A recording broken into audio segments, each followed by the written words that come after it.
আমি দেখো তোমার কাছে চলে এলাম তোমার ছেলেকে নিয়ে, কারণ আমি জানি মায়ের সাথে অনেক দিন দেখা হয়নি। এত দূর দেশে থাকি, সত্যি মায়ের সাথে বাবার সাথে কিছুতেই দেখা করতে পারি না। আর ভীষণ মনটা আমার কাঁদে গো, তোমাদের সাথে দেখা করব বলে মা। আর সেই জন্যে তোমাদের কাছে চলে এলাম। তো তোমার ছেলেকে বললাম চলো ফ্লাইটের টিকিট কাটো আর চলো মা বাবার কাছে চলো। কিন্তু এসে ভীষণ ভালো লাগছে।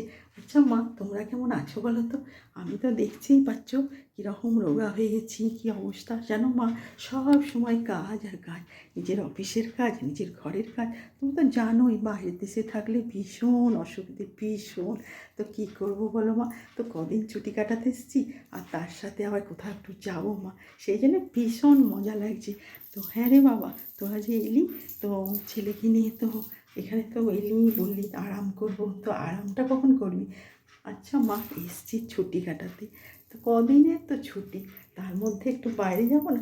বন্ধু বান্ধব ফ্রেন্ড সার্কেল যত আছে সবাই মিলে ঘুরতে। কিন্তু বাবা আমাদেরকে নিয়ে যাবি না? আমার সেটা কি হয়, সব ফ্রেন্ডদের সাথে যেতে গেলে তোমাকে আমি নিয়ে যাবো কী করে? কিন্তু তুমি বাবার সাথে ঘুরে আসবে, যে অফ টাইমে যখন তুমি পাবে, আমরা থাকি না, তখন তুমি চলে যাবে, তাহলেই তো হয়ে যাবে। কিন্তু আমি তো ইচ্ছা ছিল মা, তো ছেলে বৌমার সাথে যাব, কিন্তু মা সেটা ভেবো না, সেটা এখন ভীষণ মুশকিলে। কারণ ছেলে বৌমা তোমার থাকেও না সামনে, আর ছেলে বৌমা যখন আসবে তখন তাদেরও তো একটা ঘোরার একটা চান্স দাও। ওরাও তো একটু একলা থাকবে, ঘুরবে, সেটা কি বুঝতে পারো না? তুমিও তো নিজে এতটা সময় কাটিয়েছো মা, এখন একটু আমাদের ছেড়ে দাও। আচ্ছা সবসময় যদি ছেলে ছেলে করো, আর ছেলেও যদি মা মা করে, তাহলে কী করে হয় বলো তো? আমি কোথায় যাব?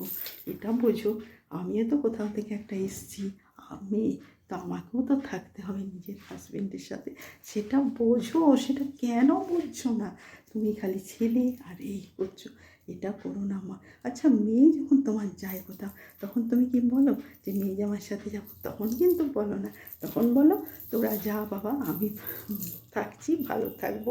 আর এখন যখন ছেলে বউ যাচ্ছে, তখন তোমাকে যেতে হবে। কেন বৌমা কেন? একটু তো ছাড়ো, একটু না ছাড়লে হবে না।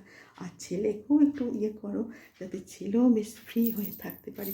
এটাই তো আজকাল নিয়ম। তবে হ্যাঁ, আজকালকার শাশুড়ি মারা কিন্তু ভীষণ ফ্রি আর ভীষণ প্রায় সব কিছু খোলামেলা, সব কিছু একসাথে, ছেলে বৌমা মেয়ে জামাই সব একসাথে ঘোরা, গল্প করা। আর সে আগেকার মতন জিনিসটা নেই। কিন্তু এটাই ভালো জানো তো, ওই অত ছেলেকে ধরে রাখা, ইয়ে ঘুরতে না দেওয়া, বৌমাকে ঘরে আগলে রাখা, এগুলো একদম ব্যাড হ্যাবিট, একদম আমার একটুও ভালো লাগে না। আর সেই জন্যে আমি যেরকম আছি সেরকম থাকতে চাই। আর আমি তো সেই জন্যই বলি যে মা, ওরকম থাকলে হবে না, নিজের ছেলে যেরকম ফ্রি করতে দাও, যাতে ছেলে বৌমা একসাথে থাকতে পারে। ছেলে তো সবসময় ওই করছে, মা, মা গো মা, আমি আবার এলাম রে, তোমার ছায়ায় তোমার মায়া মানুষ হব বলে।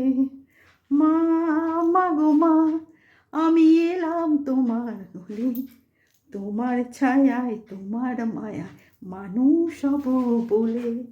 তোমার রক্ত কণায় ঠাঁই দিলে মা, ধন্য হলাম আমি। চোখ মেলতে তোমার দু চোখ দেখতে পেলাম আমি, ধন্য হলাম আমি। আমার জন্যে সইলে তুমি অশেষ ব্যথা, বুঝিয়ে দিলে মা হওয়া কি মুখের কথা।